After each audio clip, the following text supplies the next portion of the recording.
परिस्थितियाँ चाहे कैसी भी हों, हम स्वयं पर नियंत्रण न खोएं। जीवन का एक सत्य होता है कि मनुष्य का दुर्भाग्य उसके जीवन में उसकी दुर्बलताओं के माध्यम से प्रवेश करता है। मंथरा की दुर्बलता थी उसकी कुटिलता, कैकेयी की दुर्बलता थी उसका अभिमान। जब उन्हें परिस्थितियों ने विवश किया तो ये उनकी दुर्बलताएं उभर कर के सामने आ गई।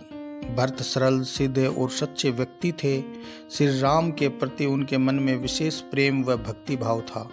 गुरु वशिष्ठ के बुलावे पर जब भरत अपने ननिहाल से अयोध्या लौटे, लेकिन यहाँ अयोध्या में जो परिस्थितियाँ थी वो उनके मन के सर्वथा प्रतिकूल थी। उस समय पिता दशरथ सौरभ को और ज्येष्ठ भ्राता राम वन को चले गए थे। ऐसा लगता था कि उन दिनों अयोध्या को अंधकार ने घेर लिया है। उन दिनों अयोध्या में लोग भांति भांति की बातें बनाने लगे थे।